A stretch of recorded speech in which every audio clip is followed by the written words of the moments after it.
لكم بالنسبه للرابور هذا نتاع الكوميسير هو يعتد به كما قلتوا انتم معناتها نون سولمون لا في دو ماتش كي ما نلقاوش لا في دو ماتش هذوما معناتها لي مويان دو بروف اللي تاخذهم الرابطه ولا تاخذهم الجامعه وغيره دونك اوتوماتيكمون كان ما فما حد شيء في ورقه مباراه ولا ما عندناش رابور قاموا به الامنيين وغيره راهو الرابور تاع الكوميسير دو ماتش معناتها يعتد به. توا بقينا انت جبت على كيفاش وصلت المعلومه ومن اين لك ذلك. به هنا انا ما نستغربش. علاش ما نستغربش؟ على خاطر هاليفويت هذوما او ناس تخرج على العلن وتقول لك تو ما عادش شكون عنده اكثر في معناتها باك جراوند، شكون عنده اكثر في مخه، لا شكون عنده اكثر في لعبه الكواليس. هذا اللي حكيت عليه انت تو بشير. نحكيو ما عادش شكون هل انت مثلا عندك اكثر حاجات في الاداره نتاعك ولا عندك اكثر مثلا ترسانه قانونيه ولا معلومات قانونيه، لا شكون يسربي لك في المعلومات شكون عنده أكثر وشكون عنده لعبه الكواليس اكثر واللي عنده الكواليس هو اللي يربح. وتسمى كان في الشبح الاخر يقول لك انا نعرف فلان وفلتان وشكون فلان وفلتان الله اعلم. هنا نقطه استفهام كبيره وماذا بينا الناس هذه توضح يا اما الرابطه ولا الجامعه ولا اي من المؤسسات اللي لها بالشان الرياضي تخرج يا تكذب يا تقول صحيح. اما امام الصمت هذايا راي الريبه هاي موجوده اليوم وقت تشوفوا في النتائج نتاعها وحتى حد ما باش يخرج يسمي. هذا الاشكال. وانت حكيت على نقطة مهمة دونك هذايا فيما يخص موضوع النادي الافريقي. رفيق يقول فيما يخص المدرب فوزي البنزرتي عبارة زوبعة في فنجان وفي الاخر معناتها ما هو باش يصير نتصور هكا. فيما يخص يمكن نرجع نحكيو زاده حتى على في اطار التصريحات اللي تنجم تعمل شوشرة ولا تعمل بوليميك ولا تخلينا نحن نطرحوا أكثر من سؤال كما التصريحات اللي كان أدلى بهم أنيس بن ميم في موزايك فام وقت البارح في علاقة بالقرارات متاع كوسوسوا مكتب الرابطة وإلا اللجنة الوطنية للاستئناف. نذكر الملعب التونسي قرر أنه يراسل التاس في هذا الخصوص. دونك هوني الكلام نعرفوا كلام قوي برشا قالوا الأستاذ أنيس بن ميم يمس من مصداقية كسوسوا الرابطة وإلا كيف اللجنة الوطنية للاستئناف. الشيء هذا اللي خلى الملعب التونسي يراسل محكمة التحكيم الرياضي للتاس. شوف بالنسبة أنا ما عنديش معلومة الأكيدة والمؤكدة إنه الملعب التونسي رسميا لا أنا عندي لا نعرف معناتها قصدي ما فماش بلاغ رسمي على الأقل. فهمت شنو نقصد بشير؟ معناتها حتى نرفعوا اللبس. بقينا الكلام اللي يتقال هو كلام اختير أنا باش نقوله وكان رد عليه أنا البارح كنت سمعت وتبعت بعد الكلام تاع الأستاذ بن ميم. البارح زاد كذلك الأستاذ أحمد التونسي كان رد في نفس البرنامج في أحد الإذاعات المجاورة وقال إنه راهو الكلام هذا كلام اختير. نفس الكلام هذا أنا نوافق الأستاذ أحمد التونسي. علاش باش نقول لك على خاطر وقت نحن نقولوا كلام من النوع هذا نقولوا راهو مثلا راهو اللجان هذايا كسوا مثلا الرابطه ولا لجنه الوطنيه للاستئناف راهم مثلا ما مشاوش بالقانون. شنو هو البرهان؟ ما هو الدليل على ذلك؟ باهي وعلاش ممكن نقولوا ما يمشيوش بالقانون يمشيوا بالتصويت بالفوت؟ ما معنى هذا الكلام؟ ايش معنى الكلام هذا؟ نحن حتى راهو في المحاكم العدليه كي تدخل انت الى مجلس قضائي ثلاثي او خماسي راهم بعد كي باش يتشاوروا كيف بالتصويت. معناتها شنو البدعه هذه نتاع التصويت؟ ايش معناتها بالتصويت وبالتوافقات؟ هو هذا ملف يطرح ويناقش بامور قانونيه موجوده ومن بعد هكا اللجنه هذيك القضائيه هذيك هي باش تنظر فيه وترشح الكفه نتاع هذا ضد هذا. علاش فما كلام اخر انا كنت حبيت الاستاذ بن ميم يقولوا او نقولوا نتحمل مسؤوليتي عليه ما حبش يقول مثلا انه كانت فما لجنه وكانت فما هيئه حبت تساندوا في الدفاع في اللجنه الوطنيه للاستئناف اللي هما من خيرة ما انجب الملعب التونسي من كفاءة قانونية. هذا الكلام كانوا تقال اليوم وما تحكيش عليه في التصريحات هذوم وما ادراك بالعكس كانت تكون معناتها لجنه الدفاع اقوى وكانت تقنع اللجنه الوطنيه للاستئناف بوجهه النظر في الدفاع نتاع الملعب التونسي. معناتها كان جات اللجنه ذي موجوده وترافعت مع الاستاذ انيس بن ميم كان الملعب التونسي ينجم يربح الاستئناف نتاعو. وعلاش ليه؟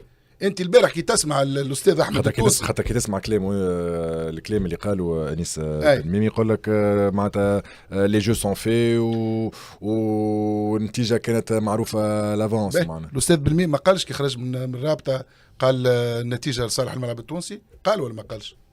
ها نقول لك قال، وارجع للتصريحات تلقى قال.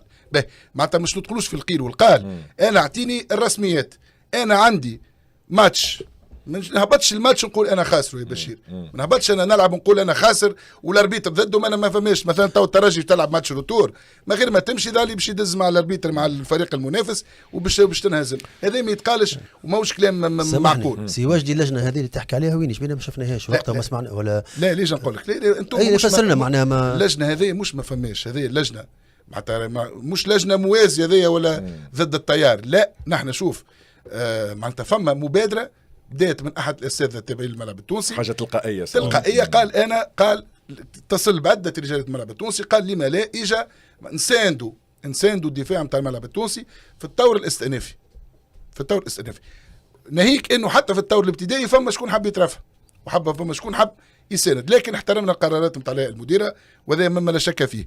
نحكيو في الاستئناف تكونت لجنه تعرف قداش فيها من شخصيه ومن محامي تقريبا 14، هذم كل مش كل باش يترافعوا راهو لا، كان باش يكون هناك تنسيق وصار يخدموا مع بعضهم واكثر من هكا. معناتها الرابور اللي تكتب معناتها التقرير الدفاع راهو تقرير ممتاز جدا راهو قدامي، وسميت لجنه المرحوم صلاح الدين الدمرجي للدفاع عن الملعب التونسي. وانا اللي ما حز في نفسي نقولها يا بشير انه الهيئه المديره نتاعنا الملعب التونسي تهبط بلاغ وقتاش نهار اللي اللجنه الاستئناف باش تنظر في الغرض، تقول معناتها راهو فما مع تصحيح، فما بلغ الى مسامعنا انه فما رجالات الملعب التونسي ومحامين وكذا يحبوا يمدوا يد المساعده، اما راهو المره هذه ماذا بينا لا، ماذا بينا يترفع حتى حد ونشدوا في البحث نتاعنا انه تقعد لجنه يقعد الدفاع كان عنده الاستاذ انيس بن ميمي. هذه قله ثقه في اللجنه هذه ولا ثقه مفرطه في الاستاذ انيس بن ميم؟ كيفاش كومون تو لا كاليفي؟ باش نقول لك الساعه هو شنو اللي قلت لك انا حاسس في نفسي، مش حكايه لابيو دو كونفيونس اونتر كيومي ولا لا كونفيونس اكستريم ابسولو، نو وقت انت تهبط بلاغ وتقول فيه صراحه انه رانا نحن علاش رفضنا يد المساعده من الناس هذوما ولا اللجنه هذه لجنه المرحوم صلاح الدين الدمرجي، انه راهو باش ما يبداش فما التناقض على مستوى الدفاع. انا نقول لك بشير بعد نمكنك منه كان تحب، هذا التقرير اول ما يبدا يقول لك حيث تتمسك لجنه الدفاع بمستندات الاستئناف المحرره من السيد الكاتب العام لجمعيه الملعب التونسي كتمسكه باعتماد كل التقارير والمرافعات المقدمه من طرف نائبها الزميل المحترم الاستاذ انيس بن ميم. معناتها اعطيني هل هنالك التناقض والتضارب؟ نحن بالعكس قلنا نتمسكوا بكل ما قيل في الطور الابتدائي ونحن سندعمه. علاش؟ خاطر بشير باش ما نطولوش على الساده المشاهدين، باش معناتها مربط الفرس في الحكايه هذيا اللي لا حكى عليه تقريبا لا الاولمبي الباجي لا الملعب التونسي، حكاوا عليه كنقطه قانونيه لكن ما تمش تدعيمها كما يجب، وهذا اللي نحن خدمنا عليه. قلت لك عندنا كفاءات كبيره وما نشك وما نطيحوا في قيمه حتى حد، انه هو الاولمبي الباجي تمسك انه الاحتراز اللي قام به على الميدان هذاك مشى ولا في باب العدم، والرابطه مشات في التوجه هذا وقالت لك طالما تراجع فيه الاولمبي الباجي دونك ما عادش موجود. لكن سي بشير شكون يقول موجود ومش موجود؟ يعني الاحتراز اللي تقدم على ورقه المباراه وتم تدوينه هذاك هما في بالهم كي ما خلصوش المعاليم وغيره معناتها سقطت هذاك وكذا، لا مش صحيح، باعتبار انه من يصرح بوجودك الشيء هذاك وموجود والمش موجود هي الهيئه القضائيه اللي باش تنظر فيه، معناتها مكتب الرابطه هذا اللي ما تحكيش عليه اليوم. كيما انت خويا بشير تقوم اليوم قضيه في المحكمه العدليه، تقوم قضيه وغدوه تعمل مطلب طرح تاع القضيه، شكون يصرح بالطرح؟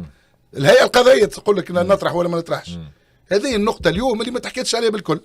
دونك اللي حبيت نلخص نحب نقولوا الكلام اللي يتقال الساعه في محتوى اختير. انا نعتبر انه الاستاذ انيس بن ميم الكلام اللي قالوا ساعه هو يتحمل مسؤوليه الكلام، خاطر اليوم وقت اللي نقولوا هذوما كلهم ما يعرفوش وما يفهموش وهذوما كلهم فما معناتها لا تيوري دو كومبلو هو مش نورمالمون استاذ يقول لك انصر اخاك ظالما؟ لا انا اخي ما فما حتى مشكل، لا انا اخي انا الاستاذ بالميمه تونا والنجم يدخل معنا. انا اتصلت به في التو الابتدائي قلت له تحبش انا نجي نكون انا نكون موجود، وفما الاستاذ علي الدين ميلاد، هذوما الزوز.